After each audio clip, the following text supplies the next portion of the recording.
সাভারে সামান্য বৃষ্টিতেই দেখা দিচ্ছে জলাবদ্ধতা। কখনো কখনো সড়ক উপচে পানি আশপাশের দোকান ও ঘরবাড়িতে ঢুকে পড়ছে। এতে চরম দুর্ভোগ পোহাতে হয় সাধারণ মানুষকে। সাভার পৌরবাসীর দাবি, ড্রেনেজ ব্যবস্থা থাকলেও তা ময়লা জমে নিষ্কাশন ব্যবস্থা বন্ধ হয়ে গেছে। ঘণ্টাখানিক মুষলধারে বৃষ্টি হলেই সাভার পৌরসভার ব্যাংক কলোনি, ছাপড়া মসজিদ, শাহীবাগ, তারাপুর সহ বিভিন্ন পাড়া মহল্লায় দেখা দেয় এমন জলাবদ্ধতা। ডুবে যায় রাস্তাঘাট, কোথাও আবার ব্যবসা প্রতিষ্ঠান সহ বাসাবাড়িতেও প্রবেশ করে পানি। এমন পরিস্থিতিতে বৃষ্টি হলেই আতঙ্ক বাড়ে সাভারের বাসিন্দাদের। আমরা ঘর থেকে বের হতে পারি না, আমাদের ঘরে পানি ঢুকে যায়। এরপরে আমাদের ছেলে মেয়ে স্কুলে যেতে পারে না, অটো ডুবে যায়, মোটরসাইকেল ডুবে যায় এবং পানির বড় ধরনের একটা স্রোত যায়। খাল, বিল ও নালা দখল করে গড়ে উঠেছে ঘরবাড়ি, দোকানপাট ও শিল্প কারখানা। ড্রেনেজ ব্যবস্থা থাকলেও তা ময়লা জমে নিষ্কাশন ব্যবস্থা বন্ধ হয়ে গেছে। সামান্য বৃষ্টিতেই ড্রেন উপচে ওঠে রাস্তায়। অসংখ্য রাস্তার ড্রেন, এর ব্যবস্থাপনা পৌরসভার যে জনবল রয়েছে এবং বরাদ্দ রয়েছে, আমি মনে করি এটাতে তারা সমর্থবান না। তারা এই সমর্থবান না থাকার কারণে এই সাপোর্টগুলো দিতে পারছে না। উপজেলা নির্বাহী কর্মকর্তা বলছেন, জলাবদ্ধতা নিরসনে দ্রুত প্রয়োজনীয় উদ্যোগ নেওয়া হবে। যে ড্রেনগুলোতে পানি প্রবাহিত হয় সেই ড্রেনগুলো হলো যে আমরা ইতিমধ্যে পরিষ্কার করেছি, আপনারা জানেন। তো সেই কারণে হলো যে এই জলাবদ্ধতা নিরসনের জন্য যা যা করণীয় দরকার প্রশাসনের পক্ষ থেকে, উপজেলা প্রশাসনের পক্ষ থেকে এবং পৌর প্রশাসন থেকে, সেগুলো আমরা করব ইনশাআল্লাহ। সাভার পৌরসভায় অন্তত 10 লাখ মানুষের বসবাস। Independent news. এ নিয়ে আরো জানাতে সাভার থেকে যোগ দিচ্ছেন আমাদের সহকর্মী রুবেল আহমেদ। রুবেল, জলাবদ্ধতা নিরসনে প্রশাসনিকভাবে কোনো উদ্যোগ নেওয়া হচ্ছে না কেন?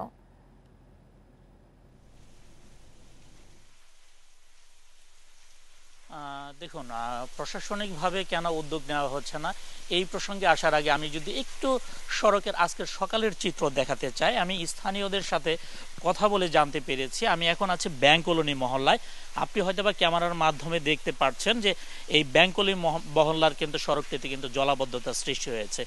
স্থানীয়দের সাথে কথা বলে আমি যে বিষয়টি জানতে পেরেছি, তারা বলছেন যে আজ ভোরেও এই সড়কটি কোনো ধরনের পানি ছিল না, তবে সকাল 6টার পর থেকে প্রায় ঘন্টা খানেকের একটি বৃষ্টি হয়েছে মুষলধারে। সেই বৃষ্টির পরে কিন্তু এই সড়কটিতে জলাবদ্ধতা তৈরি হয়েছে এবং এই জলাবদ্ধতার কারণে কিন্তু আমরা দেখতে পেয়েছি স্থানীয় যারা রয়েছেন তাদের কিন্তু চরম ভোগান্তিতে পড়তে হয়েছে। এখানে কিন্তু এরই মধ্যে হাঁটু পানির কাছাকাছি পানি জমে গিয়েছে এবং স্থানীয়রা যে বিষয়টি বলছেন, তারা বলছেন যে এই জলাবদ্ধতার মূল কারণ হিসেবে তারা বলছেন যে এই সড়কের পাশ দিয়ে যে ড্রেনগুলো রয়েছে, সেই ড্রেনগুলো আসলে প্রয়োজনের তুলনায় প্রশস্ত কম এবং বিভিন্ন জায়গায় সেই ড্রেনগুলো কিন্তু একদম ভরে গিয়েছে এবং যখন অতিরিক্ত বৃষ্টি হয় তখন কিন্তু সেই ড্রেনগুলো দিয়ে আমরা দেখতে পেয়েছি যে নিয়মিত তদারকির অভাবে সেই ড্রেনগুলো যখন ময়লা আবর্জনাতে ভরে রয়েছে সেখান দিয়ে কিন্তু পানি প্রবাহ হচ্ছে না এবং এই ড্রেনের যে পানিগুলো যেদিক দিয়ে বংশী নদীতে বা খালে গিয়ে পড়বে সেই এলাকাগুলো কিন্তু দখল হয়ে গিয়েছে, যার কারণে আমরা দেখতে পেয়েছি যে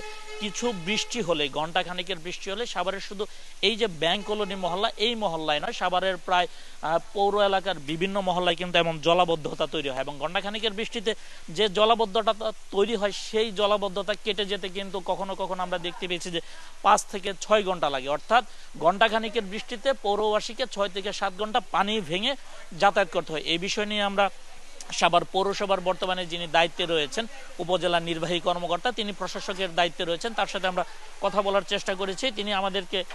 তিনি আমাদেরকে জানিয়েছেন সাভার পৌরসভার যে বিভিন্ন যে ভাঙা যে রাস্তাঘাটগুলো রয়েছে সেগুলো তারা সংস্কারের কাজ এরই মধ্যে শুরু করেছে এবং সাভার পৌরসভার রাস্তাঘাটের পাশ দিয়ে যে ড্রেনগুলো রয়েছে সেই ড্রেনগুলোতে তারা কিন্তু এরই মধ্যে পরিষ্কার কার্যক্রম শুরু করেছে বলে সাভার উপজেলার নির্বাহী কর্মকর্তা এবং পৌরসভার যিনি প্রশাসক রয়েছেন আবু বকর সরকার তিনি জানিয়েছেন এবং তিনি বলছেন তারা এরই মধ্যে উপজেলা প্রশাসন এবং পৌর প্রশাসনের মাধ্যমে তারা চিহ্নিত করছেন কোন কোন এলাকাতে সবচেয়ে বেশি বৃষ্টি হলে জলাবদ্ধতা তৈরি হয়, সেই এলাকাগুলোর যে ড্রেনগুলো রয়েছে সেগুলো তারা পরিষ্কার করবে। প্রয়োজনে তারা এই ড্রেনগুলো সংস্কার করবে বা ড্রেনগুলো কিভাবে প্রশস্ত করা যায় সেই বিষয়টি নিয়ে তারা কাজ করবে। সাভারের সচেতন মহলের যে নাগরিকরা রয়েছেন তারা আমাদেরকে জানিয়েছেন সাভার পৌরসভা গঠনের পর থেকে সাভার কিন্তু অপরিকল্পিতভাবে এই সাভার নগরীটি গড়ে উঠেছে। কোথাও রাস্তাঘাট নিচু হয়ে আছে, কোথাও রাস্তাঘাটের পাশে যে বাড়িঘরগুলো রয়েছে সেগুলো কিন্তু রাস্তার চেয়ে উঁচু অবস্থাতে, অর্থাৎ বৃষ্টি যখন হয় তখন যে পৌর এলাকার যে রাস্তাগুলো রয়েছে সেগুলো কিন্তু অনেকটা ড্রেনের মতো পরিণত হয়, অর্থাৎ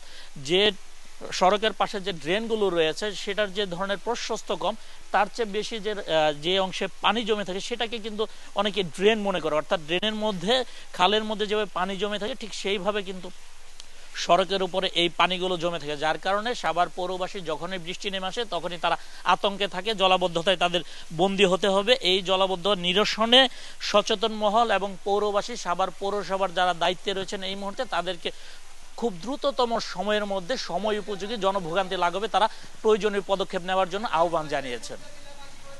সাভার থেকে জলাবদ্ধতার সমস্যা নিয়ে জানাচ্ছিলেন আমাদের সহকর্মী।